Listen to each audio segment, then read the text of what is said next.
This channel does not promote any violent, harmful, or illegal activities. All content provided by this channel is meant for an educational purpose only.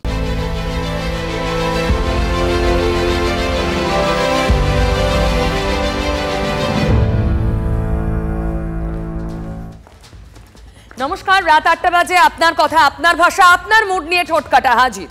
১ ঘন্টা অবিশ্বাস, অনাস্থা, কয়েকটা ঘটনায় শব্দগুলো ব্যাখ্যা করা যায় অনায়াসে। একটা শুরুতেই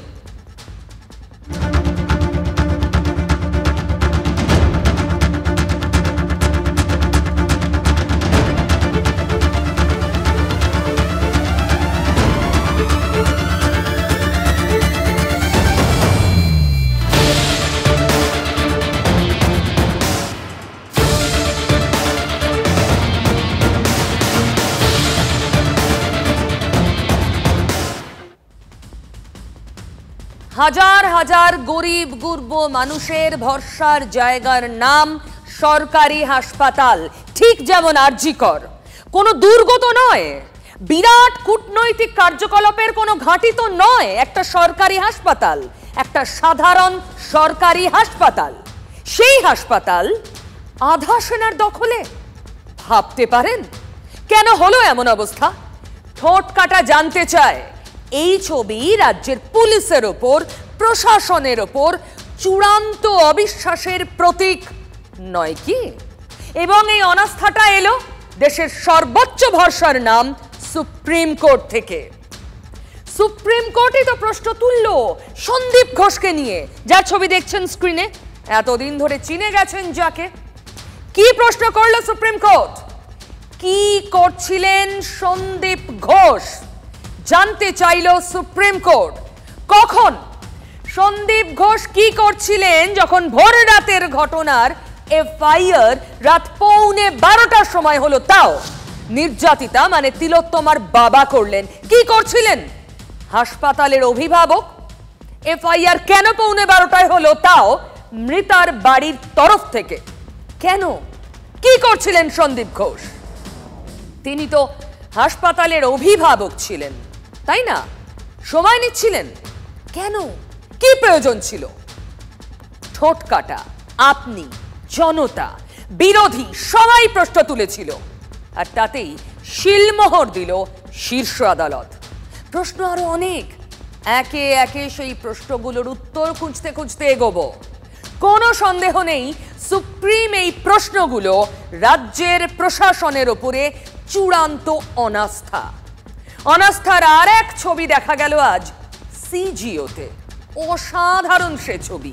ওই দক্ষিণে খোলা জানালার হাওয়া। গাঙ্গুলি গ্রুপ আপনার পছন্দ বোঝে। এই শহরে নিজের মতো ঘরকে ভালোবাসা। গাঙ্গুলি গ্রুপ, ভরসার বসতবাটি। সে কি ছুট! বাপ রে বাপ! এসব দেখলে অবিশ্বাস গাঢ় হয়। অনাস্থার সেই ছবি শুরুতেই আপনাদের দেখাবো। ধর্মের কল বাতাসে নড়ে, তাহলে আজ সেই কল বাতাসে নড়ল? তিলোত্তমা কাণ্ডে গ্রেফতার একমাত্র সঞ্জয় রায়। এই সিভিক ভলান্টিয়ার নাকি বেশ কেউকেটা। প্রশ্ন তো সেখানেই, সিভিক ভলান্টিয়ার সঞ্জয়ের মাথায় কার হাত? কেউকেটা তো এমনি এমনি হয় না কেউ। কার প্রশ্রয় 4th ব্যাটালিয়নের ব্যারাকে একজন সিভিকের এমন অবাধ খোলা যাতায়াত? কার জোরে পোস্টিং না থাকা সত্ত্বেও আরজি করে সঞ্জয়ের গতিবিধি? প্রশ্নগুলো আগেও তুলেছি, আর সেই প্রশ্নের উত্তর পেতেই এবার এএসআই অনুপ দত্তকে ডাকলো সিবিআই। আর হাজিরা দিতে গিয়ে ক্যামেরা দেখে সে কি ছুট! বাপরে, দেখুন। আপনার জন্য এত এগিয়ে কেন হয়েছে? সঞ্জয়কে কবে থেকে অনুপবাবু এগিয়ে কেন হয়েছে? সঞ্জয়কে কবে থেকে অনুপবাবু অনুপবাবু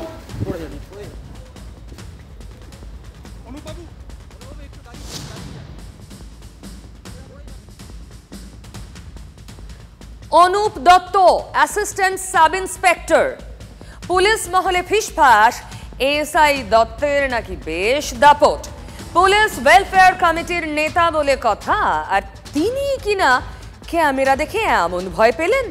কিভাবে দৌড়চ্ছেন খেয়ালই নেই। রাস্তাঘাট বৃষ্টিতে ভিজে গেছে, পিছলে যেতে পারে পা, যে কোনো মুহূর্তে তিনি আঘাত পেতে পারেন। সব ফেলে তিনি ছুটছেন, কারণ পিছনে সংবাদ মাধ্যমের ক্যামেরা, পিছনে TV9 যে। রান দত্ত রান, দৌড় তো হলো, কিন্তু সিবিআই এর সামনে প্রশ্নগুলো এড়াতে পারবেন কি? প্রথম প্রশ্ন ভালোই আন্দাজ করা যায়, ওই যে অনুপ দত্ত, আপনি নাকি সঞ্জয়ের গডফাদার? আরজিকর কাণ্ডে ধৃত সঞ্জয় রায় এখন সিবিআই হেফাজতে, আর সেই সূত্রেই এবার সিবিআই হাজিরা এএসআই অনুপ দত্তের।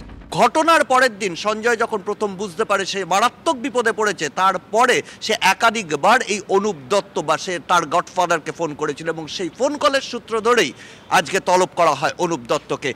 পিছলে পড়তেও পারতেন, তবে মিডিয়ার ক্যামেরা এড়িয়ে একেবারে এক ছুটে সিবিআই দফতরের করিডোরে। এই ধৃত সঞ্জয় রায়ের যদি গডফাদার কেউ থেকে থাকে সে হচ্ছে অনুপ দত্ত, এবং তার আশীর্বাদেই 4th ব্যাটালিয়নের ব্যারাকে সিভিক ভলেন্টিয়ার হয়েও নিয়ম ভেঙে থাকার সুযোগ পেয়েছিল। ইতিমধ্যেই 4th ব্যাটালিয়নের ব্যারাকে গিয়েছিলেন তদন্তকারীরা, সেই সঞ্জয়ের সূত্রেই এবার সিবিআই দফতরে অনুপ দত্ত। আর এই অনুপ দত্ত পদে তিনি অ্যাসিস্ট্যান্ট সাব ইন্সপেক্টর হলেও তিনি হচ্ছেন কলকাতা পুলিশ ওয়েলফেয়ার কমিটির একজন মাঝারি লেভেলের নেতা, এবং তিনি কলকাতা পুলিশ ওয়েলফেয়ার কমিটির শীর্ষ নেতা তপন মাইতির অনুগামী হিসেবে পরিচিত, এবং সেই জোরেই তার যে বাহিনীতে যথেষ্ট প্রভাব রয়েছে সেটা ইতিমধ্যেই বিভিন্ন সময় প্রমাণিত। তাহলে অনুপ দত্তের জোরেই সিভিক সঞ্জয়ের এত জোর, সেই অনুপের আশীর্বাদের পোস্টিং না থাকা সত্ত্বেও আরজি করে অবাধ যাতায়াত ছিল সঞ্জয়ের? প্রশ্নগুলো সহজ, আর উত্তর সেই উত্তরেরই খোঁজে সিবিআই। বল আপাতত সিবিআই এর কোর্টে। রহস্যের কিনারায় ধৃত সঞ্জয়ের পলিগ্রাফ টেস্ট করাতে চাইছেন তদন্তকারীরা। 23 অগস্ট সঞ্জয়কে আদালতে পেশ করতে হবে। তার আগের দিন অর্থাৎ 22 তারিখ সুপ্রিম কোর্টে রিপোর্ট দিতে হবে সিবিআইকে। এই পরিস্থিতিতে আবার ডেডলাইন বেঁধে দিয়ে আসরে নামলো শাসক দল। দাবি আদালতে পেশের দিন সঞ্জয়ের বিরুদ্ধে চার্জশিট জমা দিক সিবিআই। চাপ বাড়ানোর কৌশল। মমতা বন্দ্যোপাধ্যায়ের পুলিশ, কলকাতা পুলিশ অ্যারেস্ট করেছিল প্রথম অ্যাকিউজডকে, তার বিরুদ্ধে চার্জশিটটা তো আগে দিন, দিয়ে বলুন সে একা ছিল নাকি সঙ্গে আরো কেউ ছিল। মমতা ব্যানার্জির নির্দেশ ছাড়া এখানে একটা পাতা হেলে না। মমতা ব্যানার্জির পারমিশন নিয়ে সন্দীপ ঘোষ বলেছে ইটস আ কেস অফ সাইকোসিস। মমতা ব্যানার্জির নির্দেশে বডি প্রিজার্ভ করা হয়নি। যদি একাই থাকে তাহলে এর চার্জশিটটা ফাইনাল চার্জশিট হবে, আর যদি আপনারা তদন্ত খোলা রাখতে চান তাহলে ফার্দার ইনভেস্টিগেশনের প্রেয়ার আপনারা কোর্টকে দিয়ে সাপ্লিমেন্টারি চার্জশিটের দরজা খোলা রাখবেন। পুড়িয়েছে তারা বলছে যে পুলিশ এসে বলছে তাড়াতাড়ি কর, তাড়াতাড়ি কর, তাড়াতাড়ি তাড়াতাড়ি পড়া, তাড়াতাড়ি পড়া। কেন? কি ঢাকতে চাইছিলেন? হ্যাঁ, আমাদের বোকা বানাতে পারবেন, সাধারণ মানুষকে বোকা বানাতে পারবেন। পাবলিক যে প্রশ্ন তুলছে সেটাই আজকে অনারেবল সুপ্রিম কোর্ট বলছেন। কিন্তু এই দীর্ঘসূত্রতার মাধ্যমে যেখানে 12 ঘন্টার মধ্যে একে ধরে এনেছে কলকাতা পুলিশ, রবিবারের মধ্যে যদি রবিবার পর্যন্ত যদি সময় দেওয়া হতো তাহলে রবিবারের মধ্যে এর ব্রেক থ্রু হয়ে যেত। আমি চাই পুলিশ যত তাড়াতাড়ি সম্ভব দোষীদের গ্রেপ্তার করবে, আর রবিবার পর্যন্ত যদি তারা কুল কিনারা করতে না পারেন, কারণ ভেতরেও তো অনেকে আছে, তাহলে এই কেসটা আমরা আমাদের হাতে রাখবো না, আমরা সিবিআইকে দিয়ে দেবো। কিন্তু দীর্ঘসূত্রতা করে এখানে বিক্ষোভ, ওখানে বিক্ষোভ, এইভাবে পরিকল্পিতভাবে বিজেপিকে অক্সিজেন দেয়া, বামকে অক্সিজেন দেয়া, পশ্চিমবঙ্গে অ্যানার্কি তৈরি করার চেষ্টা করা, এই খেলা জিয়ে রাখতে আমরা কিছুতেই দেব না। বিশেষত সিপি আমাদের দুজনের পদত্যাগের দাবি। নাম্বার 1 সিপি বিনীত গোয়েল, দ্বিতীয় সিপির তো আর পদত্যাগ হবে না, তাকে অপসারণ করা উচিত। সিপিকে অপসারণ করে কম্পালসারি ওয়েটিংয়ে পাঠানো উচিত, আর মাননীয় মুখ্যমন্ত্রীর পদত্যাগ করা উচিত। যারা প্রতিবাদে আছেন, যারা শুনবেন আমাদের কথা, তারা সেইটাই বলবেন যে নির্যাতিতার বিচার চাই, বিচার দাও সিবিআই। নির্যাতিতার বিচার চাই, উত্তর দাও সিবিআই। বাহ, পাল্টা চাপ আর কাকে বলে, কৌশল আর কাকে বলে? যখন সবাই মিলে সুর চড়াচ্ছে এবং কেন্দ্রে ওই সন্দীপ ঘোষকে আড়াল করতে চাওয়া এ রাজ্যের প্রশাসন, পুলিশি ব্যর্থতার দিকে আঙুল তোলা এ রাজ্যের পাবলিক যখন অ্যাডমিনিস্ট্রেশনের দিকে আঙুল তুলছে, দেশের সুপ্রিম কোর্ট যখন আঙুল তুলছে, তখন শাসক শিবির পাল্টা স্লোগান তৈরি করে ফেললো, নির্যাতিতার বিচার চাই, উত্তর দাও সিবিআই। রাজনীতি তো একেই বলে। তবে এতে অনাস্থা, অবিশ্বাস এতটুকু টোল খাচ্ছে না। শাসকের প্রতি বিরোধীদের অনাস্থা যার সীমা নেই। এই যে ধরুন, ভোট এলে আমরা কি শুনি?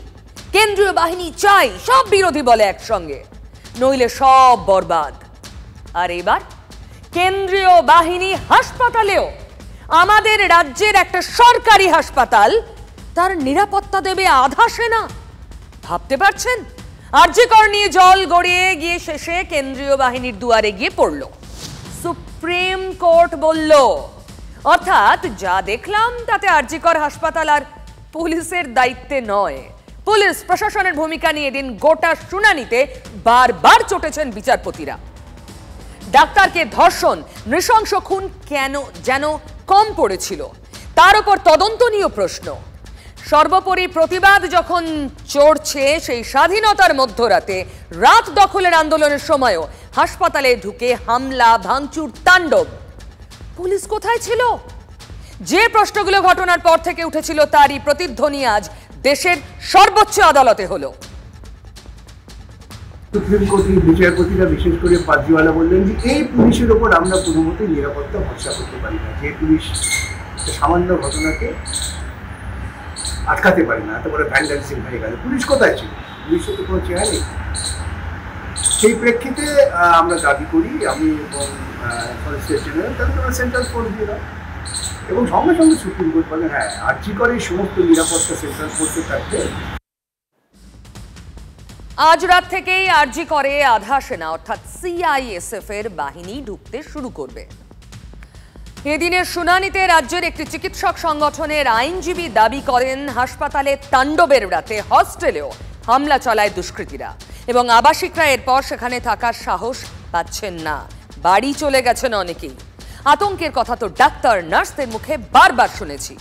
শোনা গেছে পুলিশ কতটা অ্যাক্টিভ ছিল।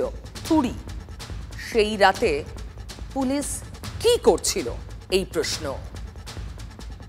কিছু পুলিশেরা আটকানোর চেষ্টা করেছিল, আর বাকি কিছু আমাদের সাথে পালিয়ে তারা আমাদের সাথে ওয়ার্ডে আশ্রয় নিয়েছিল। পুলিশ গিয়ে লুকিয়ে পড়েছে, আমাদের সাথে আশ্রয় নিয়েছিল। তারা কি করবে? তাদের পর্যাপ্ত পরিমাণ ফোর্স নেই, যে পরিমাণ লোক ঢুকেছিল। এত পুলিশ ছিল, কেন তারা ঢুকতে পারলো? তখন ইনফরমেশন থাকে না পুলিশের। কত লোকজন দৌড়ে আসছে, তখন ওখানকার এমার্জেন্সি পুলিশ বলেছেন, দিদি আপনারা পালান। ওদের সঙ্গে সঙ্গে এমার্জেন্সি পুলিশও পালিয়েছে। তারা কোথায় ছিল? তারা বাথরুমে ছিল। তারা তো আমাদের কাছেই প্রোটেকশন চেয়েছে। তারা এমনও বলেছে যে আমাদেরকে, দিদি আপনার সিভিল ড্রেস আছে, আপনাদের সিভিল ড্রেস দিন, আমরা হচ্ছে একটু লোকানোর জায়গা করে দিন। ওরা বলছে আমাদেরকে নিরাপত্তা দিন, আপনারা ভগবানের পুলিশ বলছে। হ্যাঁ, শুনলেন, সেই রাতের লাইভ টেলিকাস্ট তো দেখিয়েছিলাম আমরা। পুলিশের সেদিন নিরাপত্তার প্রয়োজন হয়েছিল, পুলিশ খুঁজছিল নিরাপদ আশ্রয়। ডাক্তার, নার্স, পড়ুয়া, রোগী, তাদের আত্মীয় পরিজনদের সবাইকে হাজারো উন্মত্ত হামলাকারীর মুখে ফেলে রেখে যারা মুখ লুকিয়ে চম্পট দেন, তারা দেবেন সুরক্ষা, তারা সুরক্ষিত রাখবেন আইন কানুন।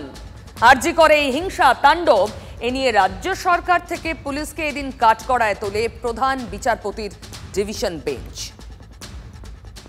আমি একটা বলবো আপনাকে, সিবিআই কে আপনি নিশ্চয়ই প্রশ্ন করবেন কি কলকাতা পুলিশ কোনো ডিসঅনেস্টি দেখিয়েছে কি না। Incident happened. সেদিন আজ কোর্টে বলা হলো, একটি অডিটোরিয়ামে কোনো অনুষ্ঠান আয়োজন করতে গেলেও অনেক পদক্ষেপ প্রচেষ্টা করতে হয়। মাঝরাতে ৭,০০০ লোক জমে গেল একটা হাসপাতালকে ঘিরে, পুলিশ কিচ্ছু জানতে পারলো না। এটা হতে পারে না। প্রশাসনের চূড়ান্ত ব্যর্থতা এটাই। আইন শৃঙ্খলা পরিকাঠামো ভেঙে পড়েছে। পুলিশ কি হাসপাতাল ভাঙচুর করার অনুমতি দিচ্ছিল? পুলিশ প্রশাসনকে চরম ভর্ৎসনা করে আদালতের বক্তব্য, কেন আইন শৃঙ্খলা রক্ষা করতে পারলো না পুলিশ? আমরা এটা বুঝতে অক্ষম। বুঝতেই পারছেন, এরপর যে কড়া পদক্ষেপ হতোই তা তো বলাই বাহুল্য। পুলিশকে সরিয়ে তাই আধা সেনাকে ময়দানে নামিয়ে দিল সুপ্রিম কোর্ট। আমি একটা বলবো আপনাকে, সিবিআই কে আপনি নিশ্চয়ই প্রশ্ন করবেন কি ক্যালকাটা পুলিশ কোনো ডিসঅনেস্টি দেখিয়েছে কি না। Incident happened, we know, but we are doing our level best. What has Calcutta police not done? In this case, they have done everything, and I do it. I am saying it under everything under my command. ক্ষিপ্ত commissioner, ক্ষুব্ধ commissioner, কারণ পুলিশের দিকেই তো আরজিকর কাণ্ডে বারবার আঙুল উঠল। বারবার এক প্রশ্ন, তদন্তে নেমে পুলিশ কি করলো? লেভেল বেস্ট করার কথা বলেছেন কলকাতার নগরপাল, তা কি যথেষ্ট? আরজিকরে তাণ্ডব চলল, রাতের দখল নিয়ে নিল দুষ্কৃতীরা, তারপরও If you say that it is failure of assessment, yes, you can call it. It is a failure of assessment. We are also human beings. ব্যর্থতা না মেনে উপায় বাকি। পুলিশ নিজেও তো আক্রান্ত, রক্ত ঝরেছে তাঁদেরও। ঊর্ধ্বধারীরা, আইন রক্ষকরা যদি নিজেদেরই নিরাপত্তা না দিতে পারেন, পাবলিক কি আশা করবে? সবটাই তো দুরাশা। কলকাতা হাইকোর্ট পর্যন্ত বলতে বাধ্য হয়েছিল, যা পরিস্থিতি তাতে আরজিকর হাসপাতাল বন্ধ করে দেওয়া ভালো। হাইকোর্টের প্রধান বিচারপতি মন্তব্য করেন, রোগীদের তাহলে অন্য হাসপাতালে পাঠানোর ব্যবস্থা করবেন তিনি। হাইকোর্ট হাসপাতাল বন্ধ করে দেওয়ার মতো পরিস্থিতি দেখতে পাচ্ছে তাহলে, ভাবতে পারেন?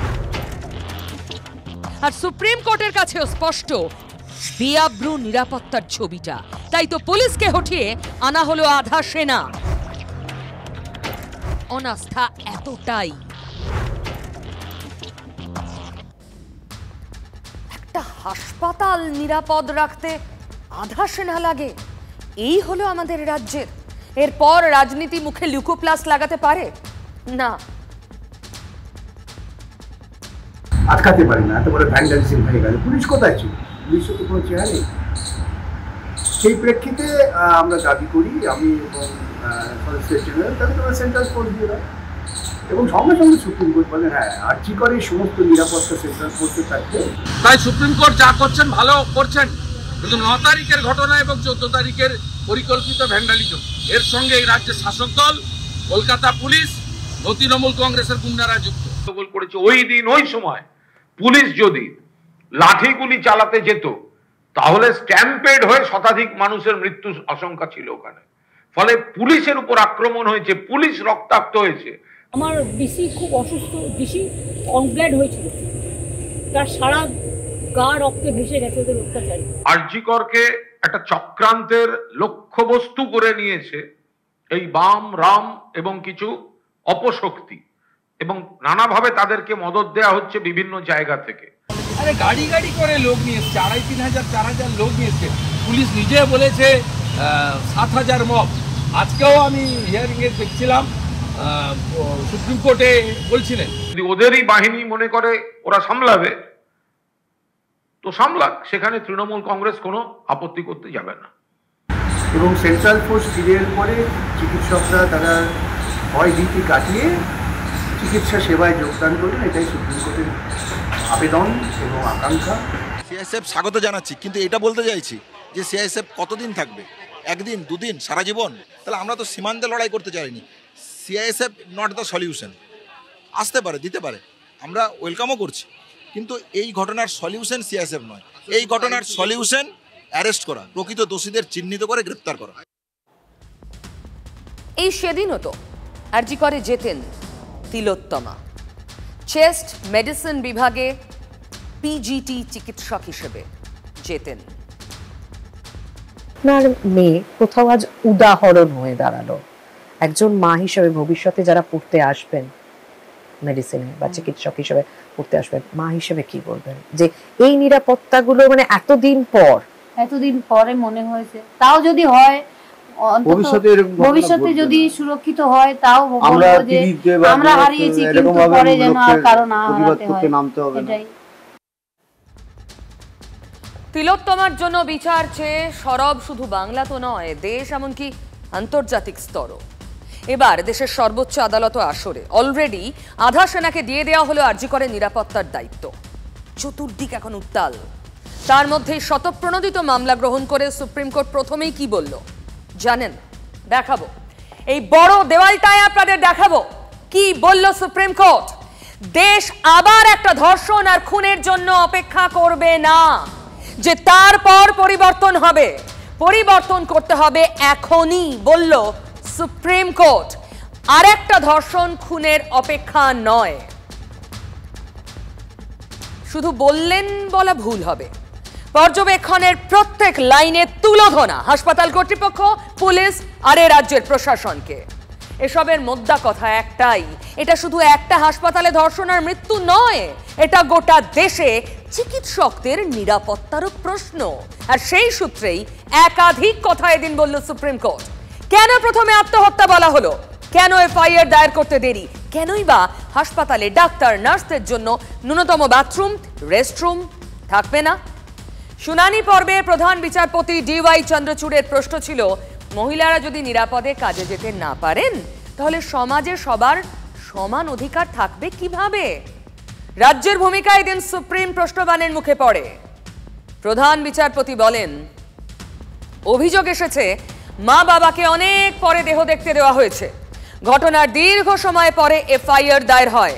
কে প্রথম এফআইআর দায়ের করেছে আমরা জানতে চাই। তাতে রাজ্যের আইনজীবী কপিল সিব্বলের জবাব ছিল, রাত 11:45 প্রথম অভিযোগ দায়ের হয়, তাও দায়ের করে বাবা।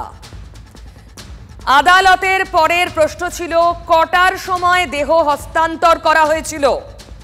এতে কপিল সিব্বল উত্তর দেন, রাত 8:30টায় দেহ হস্তান্তর করা হয়। এরপরে সুপ্রিম কোর্টের কড়া পর্যবেক্ষণ, দেহ হস্তান্তরের 3 ঘন্টা পরে এফআইআর কেন? ঘটনা হলো ভোরে, অভিযোগ দায়ের হলো রাত 11:45-এ। একের পর এক কড়া প্রশ্ন, কঠোর পর্যবেক্ষণ, শুনানিতে আগাগোড়া এটাই ছিল সুর। এদিন শীর্ষ আদালত প্রথমেই নির্দেশ দিল, ন্যাশনাল টাস্ক ফোর্স গঠন করা হবে। ডাক্তারদের নিরাপত্তা সংক্রান্ত বিষয় খতিয়ে দেখবে এই টাস্ক ফোর্স। এই কমিটির কাজ হবে হাসপাতালে আক্রমণ রুখতে কি করা উচিত তা দেখা, নিরাপদ কাজের পরিবেশ তৈরি করার জন্য কি কি পদক্ষেপ হবে নজর দেওয়া। 3 সপ্তাহে অন্তর্বর্তী রিপোর্ট জমা দিতে হবে টাস্ক ফোর্সকে। বিচারপতিরা তাদের আদেশটা আগে থেকে লিখে নিয়ে এসেছিল, কোনটা কি প্রয়োজন, কোথায় প্রয়োজন, এই সবটা বিচার বিবেচনা করার জন্য তারা একটা কমিটি করে দিয়েছিল। কমিটিতে তারা cabinet secretary, health secretary, chairman এতে রেখেছেন যাতে একটা সামগ্রিক সমাধান হয়। তারা একটা ন্যাশনাল টাস্ক ফোর্স গঠন করার কথা বলল এবং তাদেরকে বিভিন্ন রেকমেন্ডেশনস এবং এই বিষয়ে নিয়ে একটা রিপোর্ট পেশ করতেও বলেছে। আমরা স্বাগত জানাচ্ছি এই ধরনের সুপ্রিম কোর্টের ইন্টারভেনশনটাকে। সাথে সাথে সুপ্রিম কোর্ট আজকে যেভাবে রাজ্য সরকারের যে কর্মকাণ্ড সেটাকে ভৎসনা করেছেন, ইনফ্যাক্ট এফআইআর রেজিস্ট্রেশনের যে ডিলে সেটা নিয়ে তাদের অ্যাঙ্গুইশ এক্সপ্রেস করেছেন, এটা সবটাই আমরা স্বাগত জানাচ্ছি। দেখুন, এটা বুঝতে আমার আপনার কারোর অসুবিধা হওয়ার কথা নয় যে গোটা ঘটনায় ভীষণ চটেছেন বিচারপতিরাও। আগামী 22 আগস্ট সিবিআইকে তদন্তের স্ট্যাটাস রিপোর্ট জমা দিতে হবে, অর্থাৎ 48 ঘন্টার সময়। হাসপাতাল ভাঙচুরের ঘটনায় কি পদক্ষেপ হয়েছে তাই নিয়ে রিপোর্ট দেবে রাজ্য সুপ্রিম কোর্টে। এর মধ্যে এসেছে আরও কিছু নির্দেশনামা গোটা দেশের ডাক্তারদের সুযোগ সুবিধার স্বার্থে, যেমন হাসপাতালগুলোতে পর্যাপ্ত সিসিটিভি লাগাতে হবে, বায়োমেট্রিক এন্ট্রি চালু করতে হবে, মেডিকেল কলেজ এবং আবাসিকদের থাকার জায়গা দূরে হলে রাতে যানবাহনের ব্যবস্থা করতে হবে, হাসপাতালে সেফটি কমিটি তৈরি করতে হবে, হাসপাতালে যথেষ্ট রেস্টরুম রাখতে হবে, একটা হেল্পলাইন নাম্বার চালু করার প্রস্তাব রয়েছে। লক্ষ্য একটাই, কোনোভাবে যেন আরজি করের পুনরাবৃত্তি না হয়। উঠেছিল প্রতিবাদীদের কণ্ঠরোধের প্রসঙ্গ। সুপ্রিম কোর্ট স্পষ্ট জানিয়ে দিল, যারা সোশ্যাল মিডিয়ায় নিজেদের বক্তব্য রাখছেন, প্রতিবাদ করছেন, তাদের বিরুদ্ধে সরকারের পদক্ষেপ করা বন্ধ হওয়া উচিত। এখানেও অস্বস্তি রাজ্যের, ঘুরে ফিরে সেই অনাস্থা, তাই না? শান্তিপূর্ণ বিক্ষোভ যারা করছেন তাদের উপর হামলা করা যাবে না, কেন তোমরা শান্তিপূর্ণ বিক্ষোভকে ভাঙবার জন্য ভ্যান্ডালিজমও তাকে রোধ করতে পারবে। সামগ্রিকভাবে একটু অনাস্থা প্রকাশ। তবে কণ্ঠরোধের অভিযোগ যতই উঠুক, অবরোধ, প্রতিবাদ, রাস্তায় নামা থামছে না। একটাই দাবি, উই ওয়ান্ট জাস্টিস। রাজনৈতিক অরাজনৈতিক মিছিল মিলেমিশে একাকার, সকলে রাস্তায়। আজ সন্ধ্যের মুখে শহরে বিভিন্ন প্রতিবাদের মিছিল, যা দুপুর থেকে শুরু হয়েছে। এবিভিপির মিছিল আপনাদের দেখাবো। তা ছত্রভঙ্গ করতে পুলিশকে লাঠি উঁচিয়ে দৌড়তে হয়।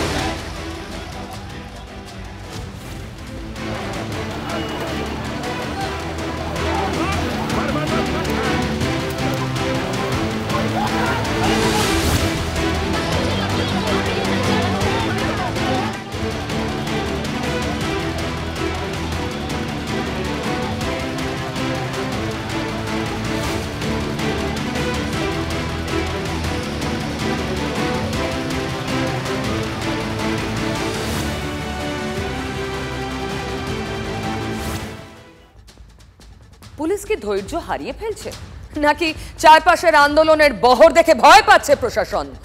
লাঠি হাতে নিতে হচ্ছে কেন? তুলনামূলকভাবে ছোট জামায়াতের উপর পুলিশের যে ভূমিকা, তাতে আমাদের মনে হচ্ছে যে পুলিশ প্ররোচনা দিতে পারে এবং পুলিশ হচ্ছে ভেতরে লোক ঢোকাতে পারে। এই লুঙ্গি বাহিনী, হাফ প্যান্ট বাহিনী পুলিশ কিন্তু প্ল্যান্ট করতে পারে। আর তাই জন্য পুরো দায়, যদি কোনো গোলমাল হয়, এই পুরো দায় কিন্তু বিধাননগর পুলিশ আর পশ্চিমবঙ্গ পুলিশের থাকবে। সন্ধ্যের মুখে তথ্য প্রযুক্তি তালুকের বিভিন্ন অফিসের কর্মীরা রাস্তায় নেমে পড়লেন। ওয়েবেল মোড় থেকে মিছিল শুরু হলো, অফিস পাড়ার প্রতিবাদের মিছিল। একটাই দাবি, উই ওয়ান্ট জাস্টিস। তিলোত্তমার বিচার চাই। যাদবপুরেও পথে প্রতিবাদে নাগরিক সমাজ, সেখানে আবার মশাল মিছিল, শামিল যাদবপুরের পড়ুয়ারাও। ওই দক্ষিণে খোলা জানালার হাওয়া, গাঙ্গুলি গ্রুপ, আপনার পছন্দ বোঝে। এই শহরে নিজের মতো ঘরকে ভালোবাসা। গাঙ্গুলি গ্রুপ, ভরসার বসতবাটি।